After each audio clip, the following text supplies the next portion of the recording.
Hi everybody, Chris Titley here and welcome to Scoreboard. This episode is powered by SwiftX, Australia's top-rated crypto exchange and proudly homegrown, just like many of the athletes and business leaders we feature on Scoreboard. Hi, it's Chris Titley here and on today's episode of Scoreboard, the podcast, I'm joined by Nick Maxwell. Nick, thank you so much for being part of the series. No worries, mate. Thanks for having me. Sitting here on Friday, the 14th of November, 2025. Mate, how's your 2025 been in a nutshell? Very busy, yeah. With business obviously ticking along, so a lot of work on that. A lot of work for planning for the future and what the future of the business looks like. And 3 kids, mate. So plenty of sport and plenty of driving around. And our boys managed to win a premiership in the under-14 Williamstown Juniors. So coached those boys with one of my mates. So that was great to get a win for those boys. So it's been good so far. Mate, you mentioned the business there. Do you want to talk about what you're up to? Yeah, Éclà. We're in Hawthorn East at the moment. Soon to be moving, having another location in the city of Melbourne at some stage in the coming future. So we've got serviced offices, meeting rooms, phone rooms, Zoom rooms, and then a members bar, restaurant, cafe, event space. So basically have really nice facilities for people to come to, but then we build a real culture and community around it all through weekly events and different things that we do from a staffing perspective. So it's a pretty cool place to come and work, and it's been great to get to know all our members over the last couple of years and see them grow and see them become part of the community and connect with each other. Mate, I'm looking for a little office in Melbourne when I come. Can out-of-staters come for a day?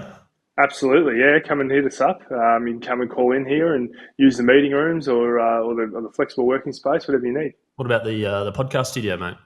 We've got a podcast studio, so we've got that too. Yeah, we've got you covered. Don't worry, mate. I'm giving you a good plug out here. Excellent.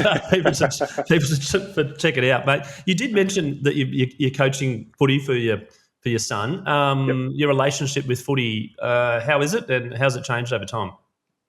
Yeah, good. I left footy altogether. So I had 20 years in the industry as a player, then some leadership stuff, and then worked, 2IC in a footy department for about 5 years, and then got to the stage where I was starting to miss out a fair bit on weekends with the kids, with their sport and their growth. And so Éclà sort of came along at the right time for me to make that move and allowed me to still go. I go to games now, but I get to take the kids to games. I still host a lot of functions for the club. For Collingwood at the MCG in particular. But again, it just allows me to be connected with them, allows me to coach junior footy. So still love the Pies and still help out wherever I can. But at the same time, I think as an athlete, it's a really selfish endeavour where it's all about you and your time and what you need to eat and when you can holiday, etc. Certainly has its rewards, obviously, but from that perspective, I think after 20 years, it was time to have a look at something else and now start giving back to the kids a bit more. I've got a friend that's been made redundant after 14 years with an organisation, and I sort of relay that to an athlete's journey as well. It's very hard, I suppose, to change your identity and to not be involved. How did you go with that? Obviously, you went straight into footy and footy clubs in terms of coaching and high performance, etc. But how did you deal with that sort of, I'm not a footy player anymore? Yeah, it's a great point. I think for me, it probably wasn't as hard because I missed out on so much so early, where I was overlooked for 4 or 5 years with the Geelong Falcons.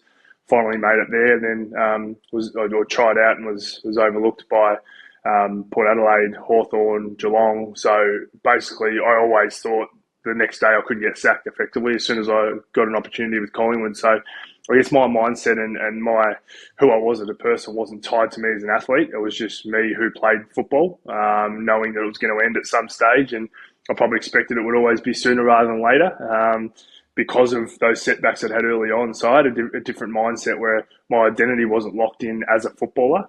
And unfortunately, I think with all these players coming through and athletes coming through in particular from sort of the middle of their teenage years, they're very good at whatever sport they're doing. And that's when everyone's telling them, you've got a career in this, you're going to make it. And we know that the chances of making it are so slim just to get onto an AFL list as an example or whatever sport you're playing. And then to make a career out of it is like 1% of those ones that actually make it on the list. So I think we need to do a lot more work in that regard. But it's all tied into the identity piece where a lot of athletes, and I see it with footballers, where they finish. It's not just about the change in the money and the self-worth in terms of the footballer, and everyone knows what you do and sees what you do every weekend. that's also the identity piece in that, realising that football isn't your whole life and that you've got another whole half of your life to live if you're lucky enough to do it for as long as I was. You still got another sort of 35 years of work to do after that. So always planning and preparing for that and having something outside of football I think is critical. How did you go with the sort of missing the competitiveness every week and getting out and having that game situation? I was actually okay, I think. I am very competitive, but I think at the same time, I couldn't. I had 5 surgeries when I finished. So I broke over 30 bones when I played. So I sort of had a lot of injuries over time and certainly paying for it now. But at the same time, it was, from my perspective, the competitiveness was you can't compete at that level if you don't do all the other stuff. And I didn't have the ability to do all the other stuff. So there's no point sort of thinking about it and resting on it. So for me, it's more about now with the kids, with their coaching. I'm certainly competitive with that as well, but it's more about the teaching and the learning and trying to help them and just seeing little moments that help them improve and help them as young men continue to grow as they go. So that's sort of something they're pretty passionate about, me and the other guys that we are involved at the footy club. And so the competitiveness I've sort of gone away a little bit, which is an interesting one given how competitive I've always been. The connection with junior footy there and being down there and watching the kids going out and having fun and them building connections and friendships, how do you feel with that? Does it take you back to the levels of fun that you were having as a junior? Yeah, it certainly does, and I talk about this a lot. Where my local football club, St Joseph's in Geelong, that was what we did. There was a Friday night game of AFL footy. There was a Saturday afternoon game on TV. That was it when I was growing up. There was no social media, so AFL players weren't real to you. Whereas I'd go down and play under 13s, under 15s, under 18s at St Joey's, and then you hang around all Saturday, watch the reserves play, watch the seniors play, go stand in the huddle with your heroes right next to them at 3/4 time, and like they were the guys that I looked up to. So that community and connection from the football club sort of something I've always had and always been passionate about and understand how important that is. So it's certainly great to see these kids coming through and probably, I guess, a bit more with my experience in AFL, going back to that level, you can sort of see, you can pick up a lot more little intricacies. You can see when a kid's a little bit down. You can see when things aren't quite right. You're not just trying to coach a whole team to win and coach a game plan. You're trying to coach little things to help them improve and spend more time with them. And I think that a lot of times we fall in the trap of just having a coach that's a coach of a football team and here's from a junior level, here we go, this is what we have to do. This is the game plan. Whereas we build a whole team amongst it. So we always have a co-coach and then we have a whole team where they can go and take drills and I can be off the side just chatting to a certain kid or grabbing them and talking about something else or showing a skill. So just trying to find more time to give them that sort of mentorship and friendship as much as around the coaching part. You sound very into your coaching, mate. I'm just from the 14s to the seniors to the AFL. Like, is this the career trajectory at the moment? I think a lot of people actually, a lot of people are surprised, I guess, because the way I played that I didn't take that track. But you've just got to be like, you have to be all in as an AFL coach and assistant coach, AFL coach. Like you're cutting hours and hours of vision after every game, then you're going to watch the VFL and watching how they went. So I'm just not that obsessed with it, and you sort of have to be obsessed with it to be great at it. So I'm probably more down that management pathway, which I've sort of gone, and I went and did my MBA and that was looking at more operational roles, and then jumped out of it. So not just for me. while I'm touching on the club footy, when you were playing club footy and nowadays in 2025 in club footy, what are some of the material differences? Is there a little bit more parental behaviour, is a little bit more sort of untowardness to referees, etc.? Like, is there any patterns that you're seeing now? I probably think the kids are going through a lot more. They've got a lot more in their head, whereas we didn't. So we just you go to school and you go and play sport, and then you go back to school and you go and play sport, and that was sort of your life. Whereas now they've got social media and PlayStation, and there was no such thing as anxiety and depression when I was growing up. So it's actually Scott Waters. I just had him here he does Life Changer, and he's here at Éclà last week for one of our events, and he talked a lot about that if you think about the biggest challenge that I had as a 12, 13, 14, 15-year-old versus what they're facing now, the list of things that are in their mind and that's going through their head versus what we had is just so different, and the world's just so different. There's you think about the baseline of half a dozen subjects that we were learning at school. Now there's like 150 different things they can learn. And is AI going to take the job that I've been passionate about that I wanted to do? And there's so many things happening. So I guess you want sport to become, you don't want it to become another added stress or anxiety on top of that. You want it to become a bit of a safe space. So for me, that's sort of something that me and Slugger, my mate who we coach with, we try and create that where it is a safe space where we can take kids off to the side and have a chat to them and check in on them and also help them build resilience as well, because that's the other thing. We don't want them just to be, it's all beer and Skittles. It's actually, you need to teach them that bad things are going to happen in your life and bad things are going to happen in a game, and you've got to actually move on and what's important, what's not important, and focus on the things that you can control, which can be a lot for a 12, 13, 14, 15-year-old kid. But the more we talk to it, the more we give them examples of it, and the more we show them, I feel like it just sort of helps them. And we certainly saw that this year with a lot of our kids. Yeah, the word resilience, I try and teach my kids that, or at least kind of, introduce that into the vocabulary. It sort of goes, whew.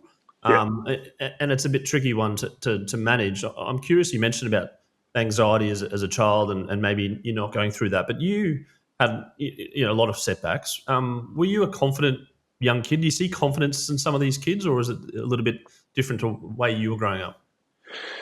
Was I confident? I think that I certainly had a level of confidence, but there was sort of always self-doubt as well.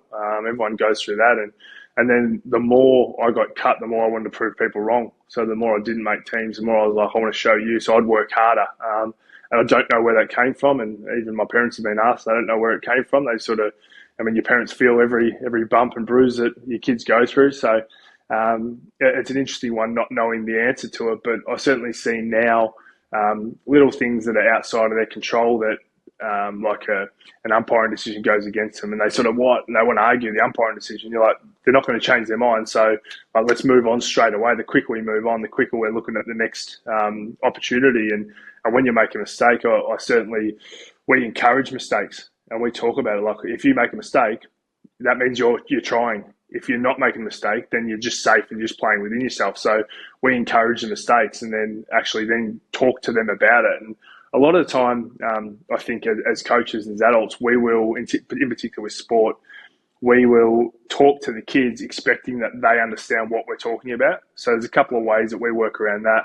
The first one is repeat back to me what I said so I can get an understanding of what I've said to you.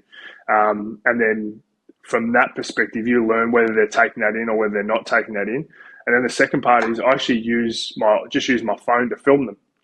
So I'll go, boys, we're not working hard enough. So if I just say we're not working hard enough, let's work harder in this drill, what does that really mean to them? Whereas if I can film them and I show them just jogging and I show them sprinting, I go, which one's better? Which one's working harder? Obviously the sprinting one. But once they see it, then they get it. Even having a set shot routine at goal, obviously the anxiety of missing a goal is the big one, where I'll film them, and quite often it's just about the technique. And I'll just go, we're not talking about the result, it's actually the process of it. So were you going in a straight line? Did you fling your body off to the side when you kicked it? And I'll actually film them and show them so they actually get a chance to see themselves rather than just hear me tell them and expect that they know what I'm talking about. When it comes to winning on that topic and giving everything that you've got and the best version of yourself, and then seeing what happens mixed with competitiveness and hormones and all those things as teenagers and you, etc. Where was winning in your mantra? Was it winning for you being the best version, or was it winning like, no, we need to win this game? I think that the winning the game is sort of, that's the end result. Like, you go back to the process. So if you get the process right, then the result will look after itself in anything you're doing. So for me, it was more about just working as hard as you can and trying to continue to improve, take the feedback that you need. And now, even as I said, from a coaching perspective, that's even more so with the kids, because you can't win everything. And I think as a young kid, especially if they see someone like who's played AFL, for me, going and coaching these young kids, they just think, oh, he played AFL, so everything just has gone like this for him the whole way through on his graph. They don't understand, no, it's like that, and it's there and there and there and there, and then you go up. And the thing is, after every up, usually if you're drawing your timeline, there's always a down. So how do you get yourself back up to the next up? And also, every time there's a down, you know what's coming next, it's an up. So it's not going to last forever, and it's a moment in time. And I think that so often They think the world's going to end from such small things that aren't important. There's a Heath Ledger painting that I refer to a lot. Won the what's the best painting in the world? Oh, mate, you're asking the wrong guy. Not the Pulitzer. Not the Pulitzer. I could name some early '90s cricket scores, but not the Whichever one it is. There's actually a photo of him, and then another photo of him either side, a painting, talking in the ear of himself. And I use that because it's every single one of us. And we know, unfortunately, what happened with Heath in his life, but how brilliant he was. And for me, it's you think of that from a male perspective or a father's perspective or a parent. There's so much going on in our own lives and all the people that are talking to us and what's important, what's not important. We've actually learned how to filter that and understand what's real and what's not. Kids don't. They've still got no idea. So if someone says something to them at the wrong time and they hear that, all of a sudden that's the truth. And that's why we've got to be so careful with things like social media, because they read something. Even now, I don't even know what's real anymore. What's AI, what's not AI, what's the actual truth, what's reported, what's not. Even when it's reported by a reputable source, I go, oh, it could have been hacked. Like, I don't even believe most of the things I read. So if I don't, how are we protecting our kids, which is an interesting one about probably a bigger picture discussion. Yeah, no, for sure. You mentioned about your deep belief of self-worth and sort of that underdog mentality that you live through your life and you don't know kind of where it came from. At what point did you start to believe that you actually belonged and you belonged as a footy player? Probably after I'd been an All-Australian and second the best and fairest and got a bit of recognition. So I was captain of the club. From a public point of view. That yeah, sort of probably. You like, actually, I've made it. Yeah, I think that there is a bit of the recognition from that, but it was also a recognition of me knowing, going out into a game and knowing what I was capable of. So if I went back sort of the year before, I knew I was capable of a dozen possessions and could stop my man, but not have a huge influence on the game personally. But I could also lead, knew the game plan, knew how to guide the team around the park. By the next year, when I was averaging sort of over 20 touches and I could actually leave my man and impact and win the ball back for us, and there was sort of I knew what I could do out in the ground. So there was a real change between 2008 and 2009. And then I think the added support from the club voting you in as captain, there's also a responsibility that comes with that. So that wasn't for me a weight. That was all right, people have put their trust in you. Now it's time to prove them right, that they've made the right decision. And that's a sort of probably the halfway mark of my career was then, where the first half of my career was proving people wrong. The second half was proving people right. If that makes sense. So proving people wrong who didn't think I belonged, who didn't think I was good enough. I'll show you. And then getting to a point where people had made a decision that we're going to give you the responsibility of being captain of the footy club. We need you to play well each week to help our team. I'm going to prove these people right, that they've believed in me, that they've backed me. So I want them to be proved right. So it sort of flipped for me halfway through my career. Yeah, it's an interesting one. Like, I've talked to a couple of former Test cricketers, and the day they get their baggy green's one of the happiest days of their life. But then, for instance, Nathan Horrocks, one of the earlier episodes, went out and he got a second ball duck. He's like, my childhood dream has come true. I'm about to go out and bat, and he gets rolled by a spinner, and he's like, that's it. And he's like, oh, that was it. Yeah. When you got announced as captain for Collingwood, what was the feeling there about your identity? Was it uplifting, or was it like, no, the job's just about to start? It was definitely the job's about to start. It was, oh shit, now what? And I think, again, if you're looking at what you have to achieve or what you want to achieve, rather than going back to, so the scoreboard looks after itself. You go back to what's the process, what's the next step, what do we need to do? And so for me, I was never nervous for a game of football in my life. And people think, what? You're crazy. You're playing in front of 100,000 people and there's a million watching at home. And if you're captain of a club that 10% of the population love you and the other 90% hate you. So there's a lot going on there. And I was like, well, you're playing sport. Sometimes you're just going to get beaten. The greatest of all time in any sport anywhere still get beaten. So I just always went back to, if I reviewed my week, if there wasn't something I would change, what more can I ask myself? So I've eaten the right foods, I'm hydrated, I've trained hard, I know the game plan, I know the opposition, I've studied everything they do, I've helped my teammates during the week, and get to game day and I've done everything right. If I'm not going to have changed anything to that point, you go out there and it's a game then. So then things are going to go your way, things are not going to go your way. You're going to play well, you're not going to play well. But if it wasn't going to be for lack of effort, lack of trying. So if something got to a point where I didn't have a good day or the team didn't have a good day, like, unfortunately, that's sport, and it's you're on a roller coaster. You're not on a carousel. And it's a matter of inches and bounces and weather and umpires' decisions, whatever, everything out of your control. But I suppose if you're, as they say as a kid, do the best you can. That's all we can ask for, as a parent. 100%. Right? Yeah, and it's a bit different to some other sports. Some sports, it is purely in your hands. Everything's purely in your hands. I'm trying to think of a good example. Golf. Field. Yeah. Where it's up to you. No one's playing against you. It's just up to you. So if you play your best, your best is better than anyone else, you're going to win. Whereas in football, someone's trying to play their best and stop you. So there's an opposition trying to stop you from doing it. So when you're playing golf, there's not someone trying to push you off the tee when you're hitting the ball. I hope that makes sense, and I'm not having a crack at golfers because I certainly would like to be good at it, but I'm not. So yeah, again, it's sort of more of a what more can you ask yourself? And it's not going to be for lack of trying or lack of preparation for me to have a bad day. But then you've also got the team element as well, right? So you can go out and do everything you possibly can and mark your opponent and nullify them is the word that I used from Darcy Gardner yesterday that he used. And you're feeling good, but then, other things happen and the team goes down by 40. How did you go with that? Yeah, and I think that's a great thing about playing in a team is that everyone doesn't have to be at their best and you can cover for each other because no one's ever going to be at their absolute best every single time. So being able to be there to support each other and look after each other. And I guess that was the biggest thing for me was I was always getting the most out of myself. But that also had a ceiling. I was never going to be a Brownlow medalist. I was never going to be the best player in the team. But me being 10% better or me making 21 teammates 2% better, some of the 2% of those guys was equal to my 10%.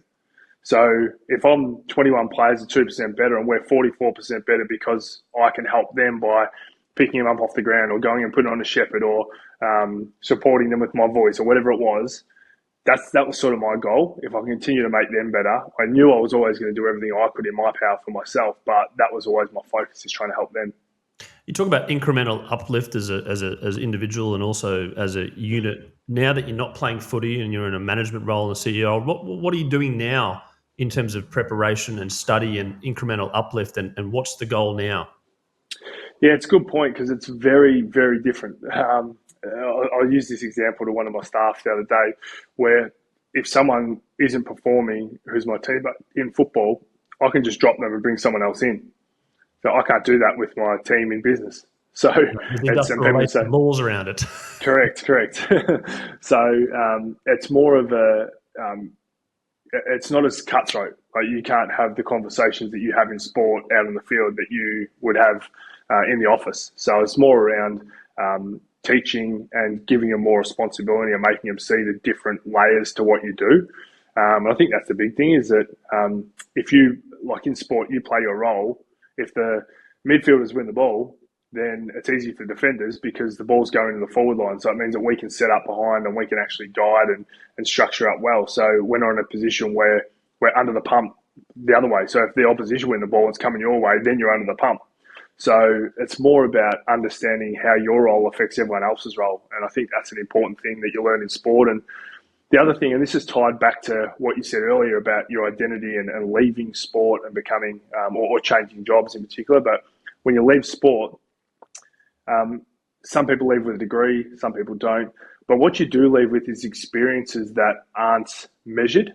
So I know if I put on an athlete that's played for 10 years, they're never going to be late to a meeting. Because that door gets locked, you get torn a new one. Like you don't get picked for the team. You're never late to a meeting. You know what it is. Their preparation is going to be good. They're very good at taking feedback because they've taken feedback for their whole career. A lot of the time from people who they don't want feedback from. They're resilient. So when things go wrong and they get injured, they know how to fight through that and work through that. So they know that you're never going to be your best every single day, but you still got to show up. You can't ring the MCG on a Friday and say, I know we've got a game at 2:00 tomorrow, but we push that back a week because we're not quite ready. Like, it's just, you're ready. You got no choice. And you're ready might be 90% ready, but you're going out there at 90%. So athletes bring like the right attitude and a lot of the behavioural things that we're desperate for in business. I always go, I can teach them everything else. I can teach them what I need from them. I can teach them the roles. I can teach them the other stuff. But it's really hard to teach behaviour and attitude, and those things are just ingrained in you as an athlete. You mentioned feedback there. Like, the feedback that you get as a player and as a team is, broadly speaking, the scoreboard on the weekend to a degree. And so then you go again and you're ninth in the table, so you need to win to go in the 8. And there's things like that. But when it comes to a work week, you've got a Monday, Tuesday, you've got a slow week, and there's not something on the weekend. It's a weekend's relax and go again. Have you kind of implemented a little bit of inner mongrel or kind of like a competitiveness to kind of get your staff and people around you kind of high performing? I think the first thing you do is lead by example. So for me, it's showing up every single day with the same attitude, wanting to get better, wanting to improve, all hands on deck. So we're very much, we're 2.5 years old as a business, but from the first day it was whatever job I need to do, I'll do. And I'm not, in my role, I'm not too, don't feel I'm too important to not take the rubbish out or to not help flip the room when we've got a new event coming up. So for me, it's about leading by example firstly, and then you just hope that people follow that and they see that and they are drawn to that. And not everyone is. So you do lose a few along the way, but majority of them want to come with you and want to be part of that. I think the second thing is making them understand, like celebrating the wins with them. So when something comes up and something goes well, making them understand that, like, this is a win. So, and when I talk to different business groups, I talk about what's winning look like for your group.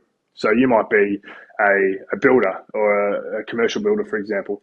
That project might take 2 years, 3 years to build a building.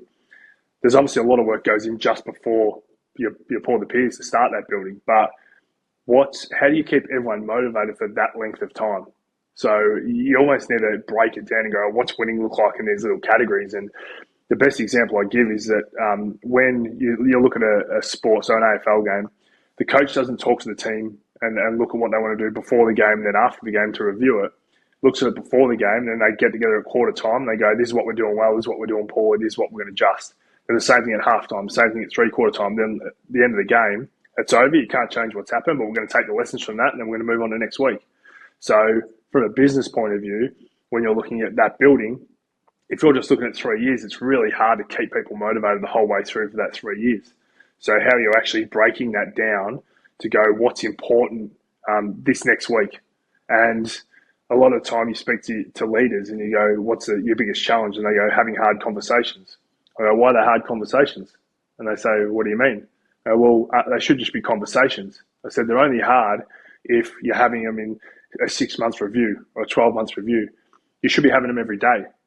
So if I run a meeting, I should get some feedback straight after that meeting.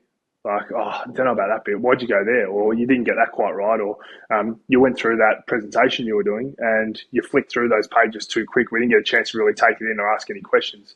You talk to us and not with us. So all these little things that you can actually improve on. And quite often you're not even aware of some of those things that are going on. So getting feedback from those around you every day is important.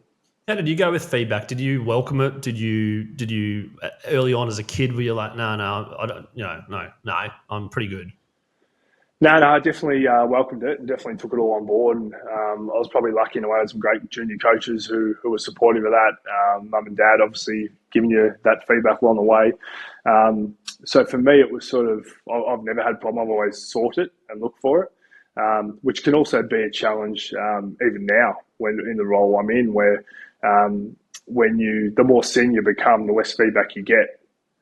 Because you're sort of seen as someone who has the answers and that you should know, and everyone comes to you to help get the solutions. So I think at times we can forget that it can be hard for someone to come to you when you might be the leader and you might be the most senior person. It's hard for them to come to you to give you feedback on your performance. So I had this conversation with someone who is my sort of right hand, and I said to her, I don't give you enough feedback because I just sort of rate her at the same level as me. And so I feel like when I was reflecting, I haven't given you enough room to grow just because I rate you so highly. But again, you're falling into, it's a positive of where you rate that person, but at the same time, you've got a job to do in their development, trying to help and support them as well. Yeah, I mean, I run my own business, and there's lots of people that run their own businesses, and you're right. Like, I don't think, like, people give you feedback, clients give you feedback, etc. But in terms of your own performance, no one's giving you feedback, really. Correct. This is like the lonely CEO. It should be a name for a podcast, right? Because I feel like, you've brought up a very interesting point around like, you've hit a ceiling there, and I suppose the only way you can get it is talk to other business leaders and network and communicate and I suppose have that connection with other people going, actually, you run 30 people, you run 100 people, I'm a bit of a pickle. What's going on? And they're, oh, here's an idea. Oh, thank you. 100%. And that's exactly what we try to do here without making this a sell. But at Éclà, because we're, mate, go for it. 250 I'm commercial. odd, 250 odd members, and the majority of them are small to medium business or sole traders or consultants. And for them, you're going through so much yourself, and you're worried about, particularly as a small to medium business, you can't bring in experts who are going to do leadership talks and support you and be able to guide you and be mentors and that, because you haven't got the revenue to be able to do that, or the resource. So from that perspective, them being able to talk to each other is actually something that we always wanted to happen, but it's something you can't force. People have to find their people and find the ones they're comfortable talking to, and we've been able to create that, which is really cool. Is a lot of them work together now, and a lot of them actually have the opportunity in the hallway. Oh, what are you up to? Oh, I've got a problem with this or whatever it is. I know all about that because we went through that last year, and then all of a sudden the conversation starts, and you've got someone to talk to, and you don't need a solution. It's just sometimes you need someone to play tennis with, just to give you some feedback on the way back and to give you some options and give you some different perspectives who aren't involved in your business. Sounds like you're having fun as a leader. Is that something which is new to your life? And you talked about the second half of your career there, about when you were appointed as a leader. Like, were you thinking about leadership when you were younger, or now you're in a position of going, actually, this is cool, this is fun? I definitely didn't think about it growing up, and even when I went into it, Collingwood, I wasn't thinking about that role. I was just thinking about what we needed to do and what we wanted to achieve as a group type thing. And I guess the reasons why I was named captain weren't because of my football ability or anything like that. It was because of, I guess, who I was and how I brought people together. So from that perspective, I think it can be fun, but can also be bloody challenging. There's certainly more grey hairs and sleepless nights for the leader than there is anyone else. And that's the biggest challenge, is that a lot of people want to continue to grow, but when you grow, there's more responsibility. And with more responsibility comes all these other things. So I often talk to, when you talk to groups again, you say, you're a number one brilliant salesperson. And that salesperson's an absolute gun. Then the role of sales manager, who oversees all the salespeople, that becomes available. So often we promote the salesperson because they're the best person in the job, and they're going, what's next for me? What's next? And they go to a sales manager role. That's not about sales anymore. That's about managing everyone else in their sales and having to teach them and having to do that. So it's a completely different role and different mindset that you need. So, and different skill set, and it's not for everyone. So some people are happy just to stay there and be the absolute gun salesperson, but you also got to remind them that how important they are to the business and what they do and what they bring, and make sure that they feel valued. Otherwise, someone will poach them. But at the same time, if you promote them into the management role, all of a sudden they're looking after everyone else's problems, and everyone's coming to them for different things and different issues, instead of them just focusing on them being great at what they do. And that's one of the reasons Dane Swan was, we tried to put him in the leadership group early on, and it was a mistake, because he didn't want to be coming to extra meetings. He didn't want to be coming and talking about what everyone else is doing. He just wanted to do what he needed to do to be the best player he could be and go out there and do the job on game day. And once we identified that and allowed him to do that, he went to a whole nother level again, because he didn't have to worry about all the other stuff that comes with having to lead and having to sort of manage, I guess. I reckon Warnie comes to mind too. 100%. Yeah. And he doubled with the early, and then they gave him a one-day thing, and then it's like, no. And that was it. Yeah, and you still go to those people. So Swanee and Benny Johnson and Dids and those guys were all so important from a leadership perspective. But they were important for different reasons because they had perspective and they saw different things and they had influence over the group. But that doesn't mean they have to be the ones that have to go and do extra corporate meetings and go and do extra media and actually have to go and do all the and management of people coming in late and all these 100%. things. They didn't want to be part of that. Yeah. So again, it's identifying what people's strengths are and what works for them. And like you say, Warren is a great example. Tactically, probably one of the greatest of all time on what he was doing and what he could see, etc. But he didn't want to be the one who's going and doing all the extra work outside of that. He wanted to be the one that just went and played cricket and then enjoyed himself and had a good time and competitive as hell. Yeah, no, that's right. Mate, we're going to get on to some interesting one-on-one type of questions. We've got a sponsor here at Scoreboard, which is SwiftX, which is Australia's most trusted cryptocurrency platform with over 1.2 million users in Australia and New Zealand. As part of their new campaign, Where Can Crypto Take You? We run a little segment called The Bucket List, which is a sporting event, Nick, that you haven't attended thus far that you would love to attend. I've ticked off most of mine, if I'm being honest. Liverpool at Anfield was certainly one. They'll be there. Yeah, they managed to beat Man City 3-1, and it was the year that we actually won it after a long time. So that was the whole town was going nuts. I've been to the Super Bowl, which was unreal. Oh, right, that was Darcy Gardner's yesterday. Yeah. Good, yes. Well, I saw Peyton Manning. He was playing for the Broncos, unfortunately, but I saw Peyton Manning, who I'm a Colts fan, so seeing him win a Super Bowl. I've been to the Colts at Lucas Oil Stadium, who's my team, the Indianapolis Colts, the NFL. I've seen Steph Curry play for the Warriors, so I'm very lucky in a lot of things I've done. Probably the one that I see on TV that looks pretty cool. There's two of them. One of them is the Monaco Grand Prix. Just looks like that would be unreal, and there's a big party going on for the whole weekend. And then maybe Augusta, something like that, just one of those big golf tournaments. Dad's been across there, and he certainly loved it, so I'd love to be able to go there with him at some stage as well. Mate, very important question on Monaco. Do you come in on your private jet or the private yacht? I'll be coming in on a paddle boat, I reckon. and then the Masters this year, Rory McIlroy. What an unbelievable! I don't know too many people that didn't watch that and just get goosebumps, right? 100%. Which leads me on to the next question about your all-time favourite sporting moment. And I preface this with athletes and coaches, etc. That it's not about you; it's about something you can watch 1,000 times over.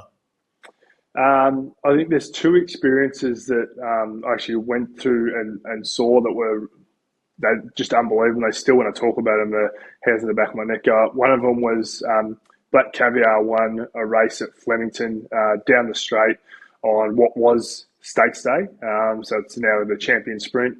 But watching her, there's about 400 metres to go in a 1,200 metre race, and all the other horses and jockeys were just going for it. And Luke Nolan was just sitting there smiling, just looking around, and she was just extending. And I still now, get the chills on that one. And same time, I also took my son, who was only about 5 at the time. We went and watched Winx's last race up in Sydney. So that was pretty special too, to see such a champion go out. So I love my horse racing, and those two events were certainly I could go and watch them 10 times over. Oh, mate, for sure. And when it comes to horse racing, are you an owner, a little flutterer, a studier? Like you said, you study your opponents. You study the form a bit. Certainly do, yeah. Still doesn't help me on the punt much, but I do okay. I was an owner when I played, a small ownership, but I've got 2 kids in private school, mate. So there's no horses, there's no flash cars, there's nothing sexy going on. You remember the name of the horse? What was the name of the horse? Its name was, that's a good question. I won a country race, and that was about it. Did you go along for that country race and take a photo? No, we didn't. No, that was useless. It got sold to Perth and actually started winning some races, which really annoyed me. Oh, no, that's right. Like a stock price that keeps going up. Correct. I know what it was. It was Bunker Buster was its name. Bunker Buster? Yeah. I knew you wouldn't have heard of it because I couldn't even remember what it's called, and I owned it. We're trying to get first in our podcast. So Nick Maxwell's a horse that went on to win lots of things at that place after he sold it. But and Nick, we also have a second sponsor in PocketSmith. PocketSmith is the personal finance app for the household CFO, the one keeping the budget in check, paying the bills and kicking goals. Over 80,000 Aussies use PocketSmith to track their spending, see their net worth, and plan ahead. Nick Maxwell, I'm curious, are you the CFO of your household, and do you budget? I am the CFO 1,000 times over, and no one gets anywhere near it. So I certainly am. And with growing kids, it's becoming tighter and tighter every single month with the amount of food they want. So my son turns 13 today, actually, and he's probably up to about here now, 13, and he's size 14 feet. He's just a giant. So new clothes and new shoes and all this all the time, and there's three of them. So the budgeting part is a real challenge, but you do what you can for your kids, don't you? Mate, absolutely. We went to the local cricket store, Greg Chappell Cricket Store in Brisbane recently, and my 13-year-old son, well, 12-year-old, 13, and next month, similar age, obviously 2012 baby, grew 2 sizes, and his whites were down to his knees. His pads were like at his kneecaps. His bat, he was leaning over. They're like, well, you're going to have to buy some new gear. $796 later. I was going to say $1,500, so you've done well. yeah, that's right. Maybe we'll shout out to Greg Chappell Cricket Centre for giving us a bargain there. But, correct. I've got 2 more questions, Nick. One is the scoreboard moment, which is a moment in your life that you do recall, and a bit like the sporting moment, you can play over 1,000 times in your head, but from that moment, life changed. Scoreboard moment. I'm actually going to go right back. I'll go back to under 13s. I was playing. My dad was a coach. Our sons are there, right? Yeah. Yes, yeah. And we were playing against a team called Lara, who had beaten us 3 times during the year. They were undefeated all year, and we rolled them in the grand final. And I kicked a goal late. It was like 3 goals 7 to 1 goal 6 or something like that at under 13 level. But I kicked a goal late and remember looking over the scoreboard and going, "How good's this? We're actually going to win a premiership." There you go, mate. What an excellent moment to recall, and so vivid at that age. Like, this is the age where the kids, like, my 90s music trivia is pretty strong. It's because of this era, right? It's this time when you're grade 6, 7, 8, 9, 10, where the memories and the connections of sport come through as well. And it's funny, even little things. So my son is amazing at maths, and it's because of sport. Because he goes, well, a goal's worth 6 points, so 6 goals won. And so he starts working it out from all that. And so it just becomes a natural thing with them where they're always looking at scoreboard numbers and basketball for the assists and has he had a triple-double and all those things that come into it. Whereas I see those that aren't involved in sport, maths becomes a lot harder to them because they haven't got that grounding. Yeah, no, and cricket does that. AFL does that. There's a lot of sport. I mean, like, all the sports have the stats, etc. But the 6 times tables are very prominent amongst 10-year-old boys and girls who are following their idols. One final question around Nick Maxwell about: do you feel proud? Are you happy where you are in your life? And I suppose if people remember you and want to know who you are, how would they describe you? Geez, that's deep. I need a bit of practice for that one. Well, I guess I met AFL supporters a lot. You go and talk at something, and I often get feedback where someone will come up to me and go, "I barracked for Carlton, and geez, I fucking hated you. But you're actually not a bad bloke now that I've met you." So I guess from that perspective, it's just ordinary bloke who just tries to do the right thing by people and is there for the people I care about or are part of my circle. So I guess that's how you want to remember it, is just someone that's a decent human, that does the right thing. And when you say proud, look, I've been proud of some of the things I've achieved, but at the same time, there's always something else to achieve. So I'll probably spend a lot more time looking forward than looking back. Excellent. Nick Maxwell, thank you for that. And that was a fantastic way to finish in terms of moving forward, because a lot of people do reminisce on the past and then look back and look back and look back and look back. And you're like, hold on a second, you're spending all your time moving forward looking back. So I really do appreciate you having a chat on Scoreboard today and getting a bit of an insight into your life and the things around and what drive you and the perspective that you have right now. I appreciate it and looking forward to supporting Éclà. Is that how you pronounce it, Éclà? Éclà. Éclà, like a little, like Target, a little bit. Like it means, yes, it's be brilliant in French. Be brilliant, Éclà, and supporting where I can, coming in and having a chat and doing a day pass when I come from Queensland, and everyone should go out and have a look at it. Appreciate your time and looking forward to catching up. For sure. Thanks, man.